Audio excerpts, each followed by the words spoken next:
Today we're going to look at question 2 of last semester's paper, 2025, May 9.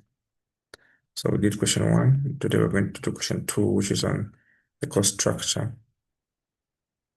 So Copper Peak Construction Limited is a leading Zambian infrastructure development company specializing in road construction, housing estates, and industrial parks. Amid the rising raw material prices, inflationary pressures in Zambia, the company's board is concerned about increasing average cost of production and the potential risk this poses on the profit margins on the long-term contract.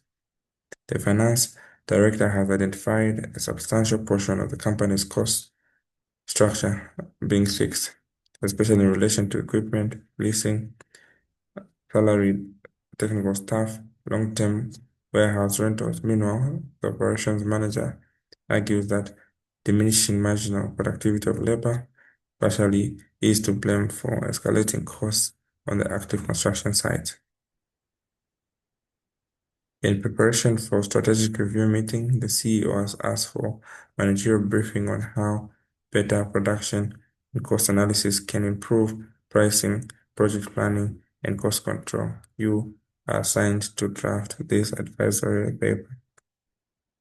Critically discuss how Copper Peak Construction can use cost behavior analysis to identify the cost, the control, to identify and control the main drivers on the rising average production costs. Part B, explain how the understanding of the law of diminishing marginal returns can help the company optimize its use of labor and equipment costs across projects. Number C, analyze strategic importance of distinguishing between fixed, variable, and semi-variable costs when preparing budgets for long-term infrastructure contracts.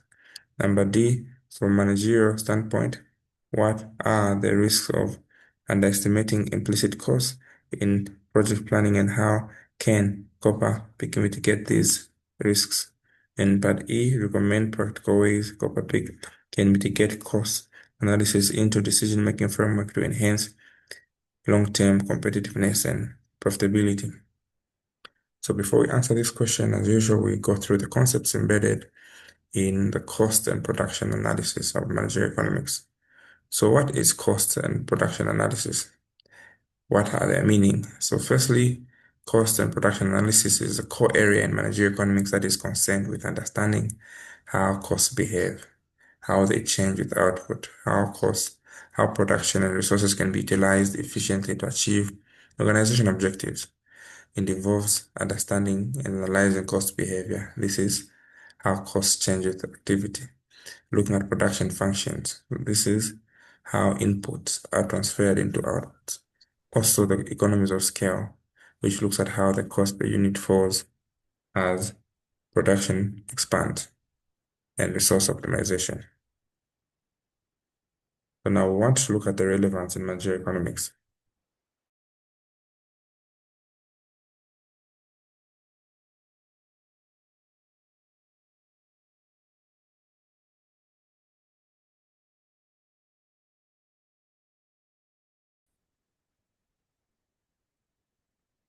What is the relevance of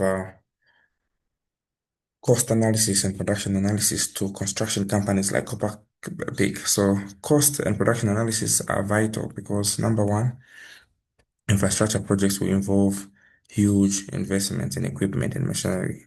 So the margins will depend on cost control, resource utilization, and productivity. So decision making, for instance, bidding, budgeting, staffing, leasing, owning, relies on accurate cost estimates. So the goal is really to ensure efficiency, optimal input combinations, and sustainable profitability. Um, then what are the components of costs? So we have different types of costs. We have what we call the fixed costs. These are costs that do not vary with output. Examples, we have equipment, leases, salaries, insurance. And we also have what are called variable costs. What are variable costs? Variable costs are simply costs that directly change with the level of output. We have what we call materials, fuels, hourly agents. We also have semi-variable costs. These ones have a combination of both the variable and the fixed costs, like maintenance, electricity bills. We also have average costs. Simply, these are the total cost divided by quantity. We have marginal costs. Marginal cost, this is the additional cost of producing one unit. We also have implicit costs. Implicit costs are simply costs of using owned resources. So a company can use their own trucks instead of renting them. Those are implicit costs. And explicit costs are actual monetary costs that are made to the outsiders. So these costs are defined, and also a formula has been outlined. So these costs are very important in both costing and managerial economics. So the costs come as follows.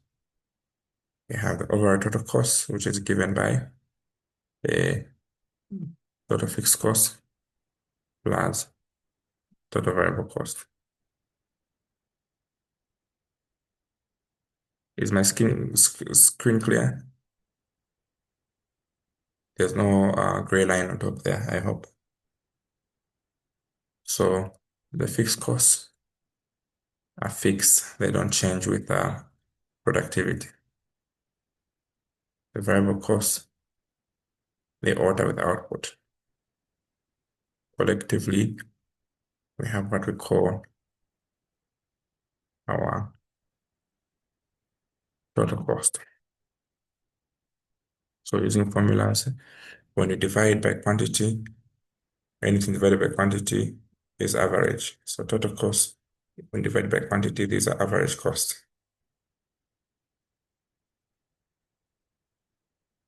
Average total cost.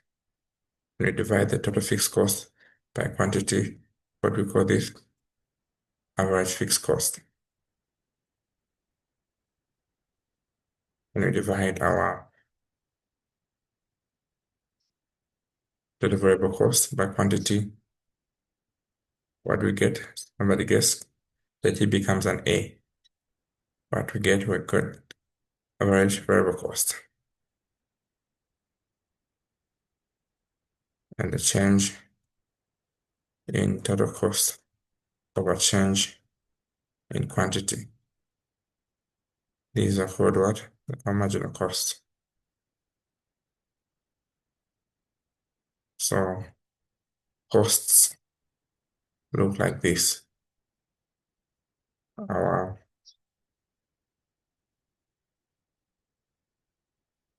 average total costs graphically come out like this. Our marginal costs hit into the middle of these costs. Then what envelopes both costs to aggregate them is our um, total costs. So total cost, therefore, okay, these are the long run costs, average costs. So these costs are important to know in that as a firm, you'll be able to understand how to treat them. Okay, so these are the costs that we have. Now, the cost behavior analysis. So cost behavior analysis simply studies how the costs respond to changes in output and activity. So total cost, like has been said, is total fixed cost plus total variable cost and average. So the types of costs, fixed costs don't change with output. The variable costs change direct with output. Then the same, you have both components. What is the importance of cost behavior analysis? Cost behavior analysis will enable management to identify the cost drivers and activities causing our cost to increase. Importance of cost behavior analysis will be there to estimate the output changes on costs and profits. They help us plan and adjust during inflationary periods, and they help us set realistic performance targets. The importance of this analysis is that it helps us decide the pricing strategy and capacity utilization. The application in construction companies at the fixed cost pressure will give us, um, for instance, the fixed cost pressure, the high equipment leases and salaried staff means that the project volume will fall. the fixed cost will spread over a few units, so meaning there'll be rising average cost, like was shown in this um, table here. So you need to, even if you're not asked in any exam, understand how these costs fall. Okay, so this is how the costs look like. All right, together. So, any questions so far before I proceed? The screen is a bit blank. Sorry. Screen is blank. Okay.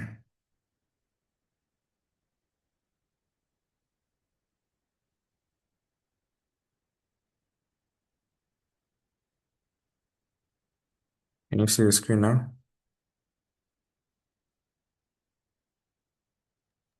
Yes, Yes, thank thank you. you.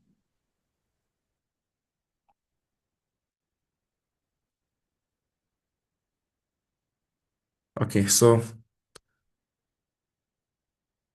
we're looking at how the cost analysis applies to construction companies. Um, the fixed cost pressure that arises due to increased leasing costs and staffed costs. Okay, then we also must understand the law of diminishing returns. So the importance of cost behavior is very important and very critical to these managerial or managers to understand how these costs change in response to production. So the benefits uh, that the, it will help us identify cost behaviors. It also helps estimate the impact that these costs may have on output changes. It also helps in planning. Um, it helps in planning. It also helps in setting realistic performance targets. So targets like the labor efficiency, the unit cost reduction, the material usage control. So the importance is also in helping to guide pricing strategies and capacity. So it supports decisions on planning of the project and pricing of negotiations.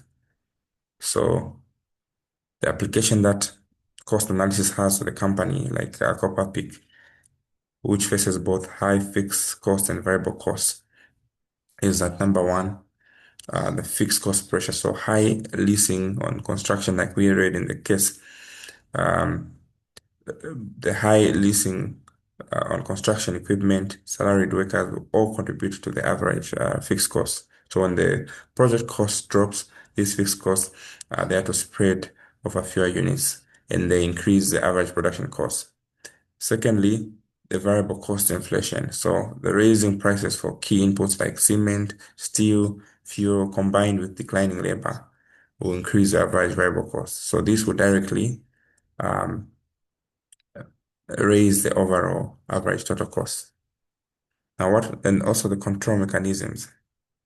In terms of control mechanisms, um, the company may have to renegotiate with supplier contracts to lock long-term prices for bulk discounts.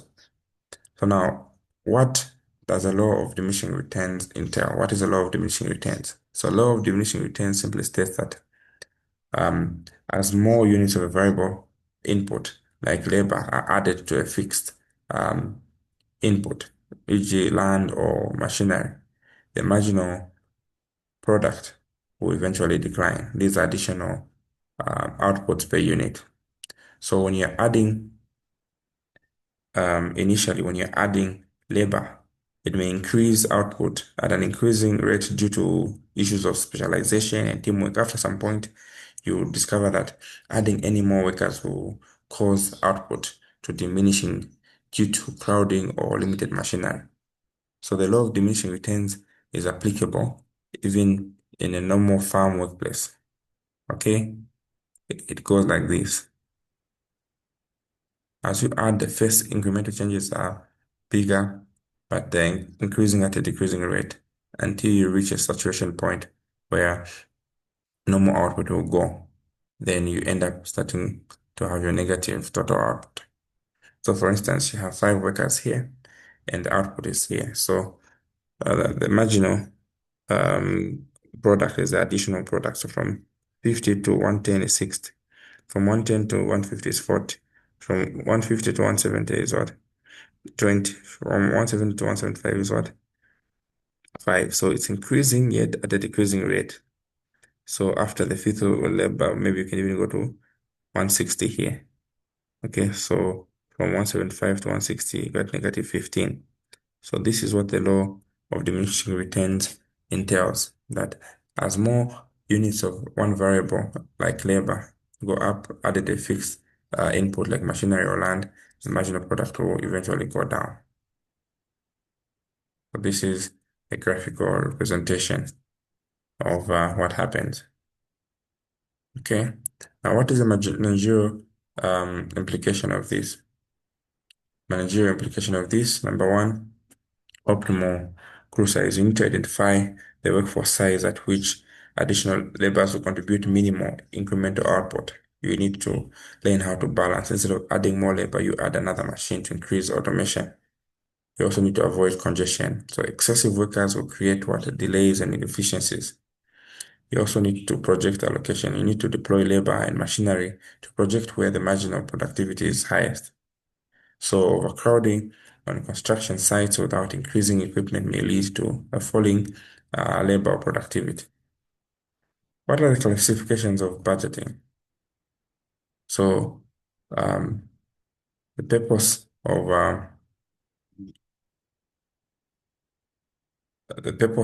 budgeting and classification. So you need to accurately allocate these cost drivers or cost aspects.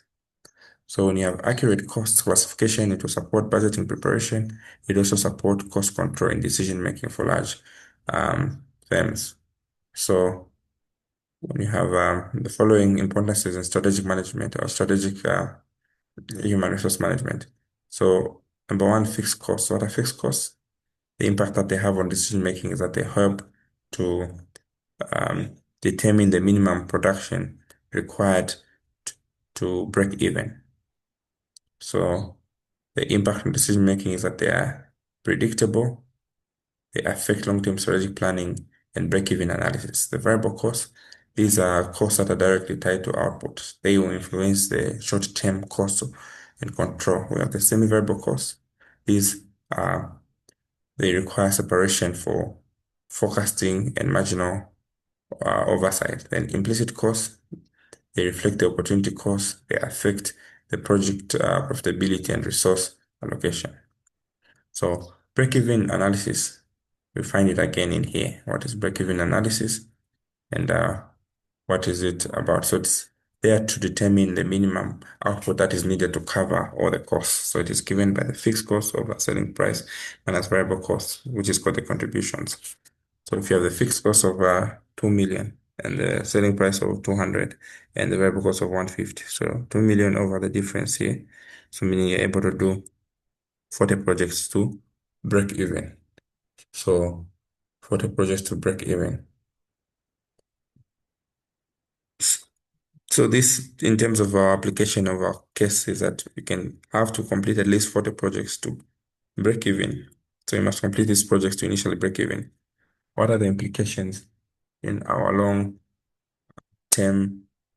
contracts? So under fixed price contracts, it helps the cost overrun and cannot easily be passed to clients. Implications is understanding cost behavior will ensure that you have accurate bids and cash flow management. And these fixed costs will require volume stability and variable costs require efficiency. We've talked about two types of costs that are important. We have implicit costs and explicit costs. So implicit costs in economics are very important because they talk about the cost of you charge the firm if you're using your own building. Instead of paying rent, you charge the firm the cost that they could have paid if they were renting. So opportunity cost on on resources in production. These are non-cash. You just assume. Then explicit costs are actual direct costs that you pay to employees or suppliers. The importance of these is that if you ignore implicit costs, it will lead to overstated profits and poor resource allocation. So if you're a manager and you have your own house and you have a lodge, you should charge rentals in there, because if you don't, you are ever going to overstate your profits as if you're doing fine and yet you're not. So what are risks of underestimating implicit costs? You will distort your profit. Projects will appear profitable and yet not viable. You will also misallocate resources. So own resources may be used inefficiently because you know they are yours. All right. Then we do we have any questions? Then also capital erosion. So failure to charge implicit costs will cause depreciation, and opportunity costs will determine the investment. So what are some of strategies that you can put in what we call transfer pricing on equipment? It's what is called, um, you need to also include the required rate of return on the projects so that you mitigate these variances. You also need to document opportunity costs in the project evaluation. So these are some of the strategies that one can put to mitigate these variances. Now, cost analysis for decision making. Are there any questions so far before we proceed? So we are pointing ourselves to understanding the case study that we had here. We want to discuss how um, Copper Peak Limited can use cost behavior analysis to identify and control the main drivers of its raising average production, and how the law of diminishing returns can help the company optimize the use of labor. So to answer it directly, we have read about Copper Peak, which is a leading manufacturing firm, which is crippling with the raising average production cost driven by inflation and high portion of fixed costs. Additionally, the operation manager notes that there's a declining labor productivity, which he further described worsened the cost performance. So to address the challenges, the company must analyze the cost behavior and understand the impact of diminishing returns and integrate cost analysis into the strategic decision making. So first part of the question is asking us to do what? To explain how Copper Peak Construction can use cost behavior analysis to identify and control the main drivers. So based on the notes that we have looked at, you must understand and define the concept of cost behavior, which is an analysis that determines how costs change in response to the changes in the level of business activity. So cost behavior analysis distinguishes between the fixed, variable, and semi-variable costs and identifies how each of these behave. So application to Copper Peak. Number one, it helps in diagnosing the rising costs. So Copper um, Peak could use cost behavior analysis um, to diagnose the rising costs, since the cost structure includes high fixed costs, which emanate from machinery, leases, salaried engineers, and plant depreciation, and its average cost per unit will fall when the output rises. So the rising average total cost, ATC, suggests that output is not high enough to spread fixed costs that are average variable costs, which rising due to inefficiencies like declining labor productivity. The cost behavior analysis also will help in identifying the cost drivers. So we have fixed cost drivers like idle machinery and utilized staff and long-term lease contracts. So the variable cost drivers in this case would be the material usage, the um, inefficiencies in labor, the fuel consumption, and inflation in input prices. And the cost driver analysis, the cost behavior analysis also help in identifying, controlling the rising costs. So there should be an improvement in utilization of fixed costs, for instance, the increase in project throughout, or lease idle equipment in terms of leasing them to other firms. So this is another strategy that cost behavior analysis can do to copper peak. So the machinery, according to the case study that I just cited, so list them out. And the variable costs, material wastage, inefficiencies in labor, fuel consumption, all these will affect the input prices. So these must be controlled. Then also controlling the raising costs. How does cost behavior analysis help? So you need to improve utilization of fixed costs. So increase project throughout, uh, um, increase project through put or lease idle equipment to other firms, then also enhance labor efficiency. So here, the company must implement performance incentives like training employees and project supervision, and also procurement control and inventory control.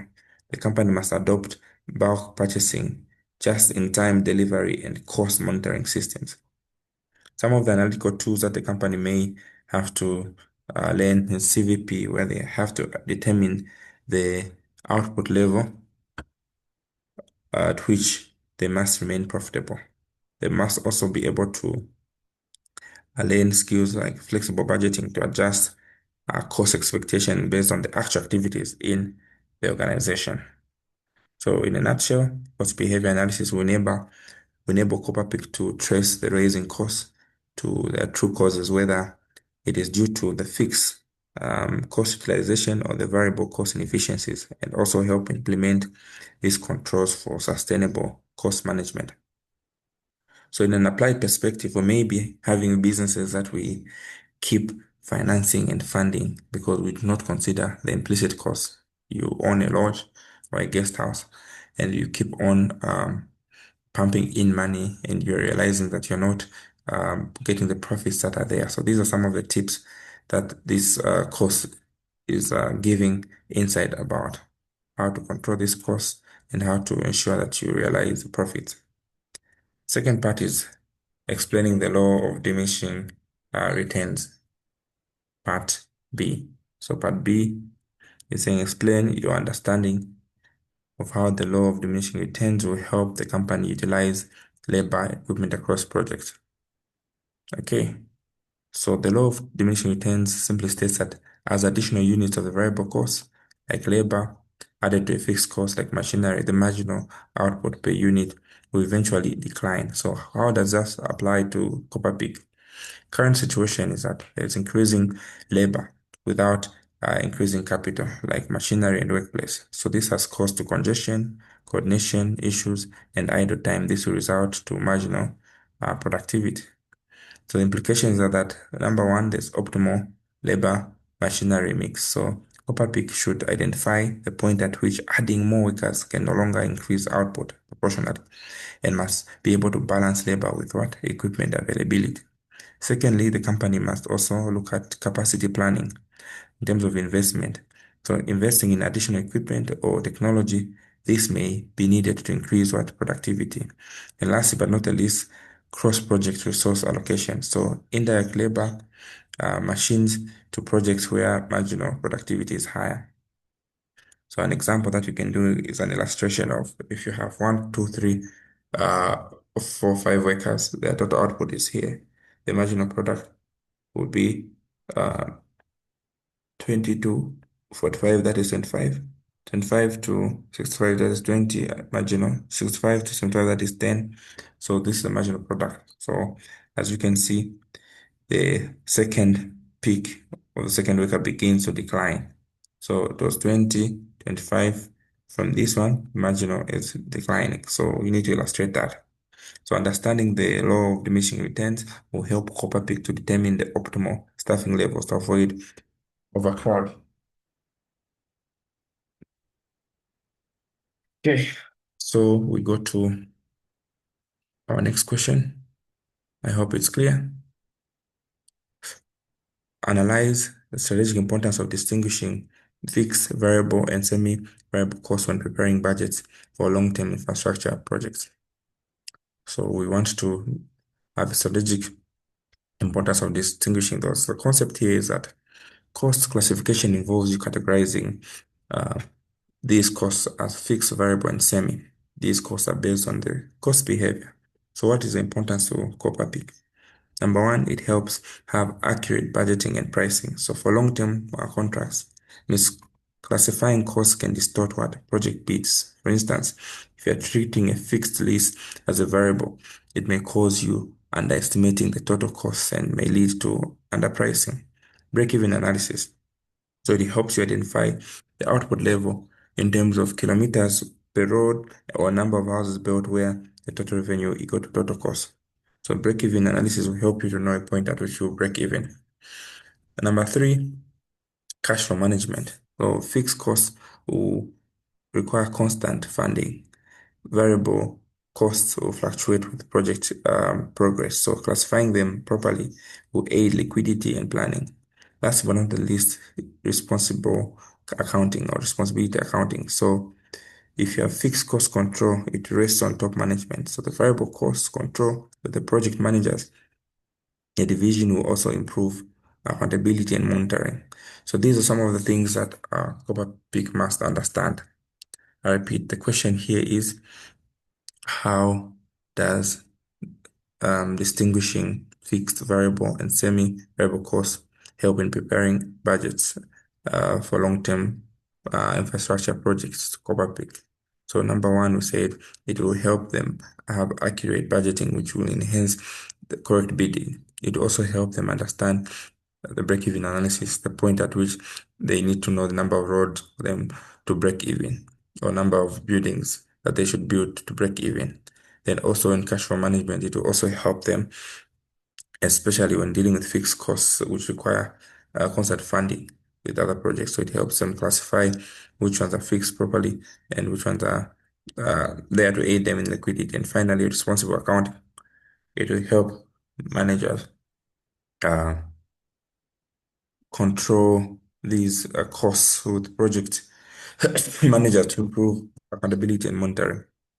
So clear cost classification will ensure that the company's budgets are realistic, they're competitive, and they are managed efficiently for profitable long-term infrastructure projects.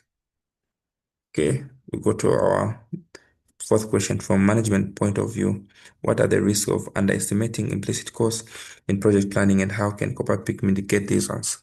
So in our notes, we already talked about these ones, but just to go through them, that implicit costs are simply the opportunity costs, the cost that represents the value of the resources that a firm already owns or uses rather than sales or leases elsewhere. So it's simply the foregone rental income of the company-owned machinery.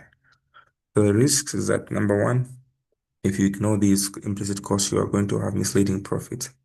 So the project may seem to be profitable when ignoring opportunity costs and using owned assets. Secondly, inefficient resource allocation. So capital or labor might be tied to up in the low return projects instead of using high yield alternatives. I repeat, ignoring implicit costs may lead to inefficient resource allocation. So capital or labor, these might be tied to low return projects instead of high yield alternatives. So then also erosion of long-term competitiveness. So ignoring implicit costs may lead to mispricing and investment in new projects. So ways of mitigating this, you have to undertake what is called transfer pricing, where you're going to assign internal rental costs for equipment used in projects. So you assign that these projects are just meant for rentals. Opportunity costs documentation. So the project must evaluations that will include the next best alternative. All right. If we do not have money, what would we have used this? Then if this was going to be paid, how do I benefit from this? And also economic measurement. So you need to move from accounting profit to economic profit, where you need to charge for the things that the firm owns. So this is where we end for today. I've sent you the note in the group. And also those that got the pamphlet, I've sent you specific questions and tailored answers. So we end here for now, unless you have questions.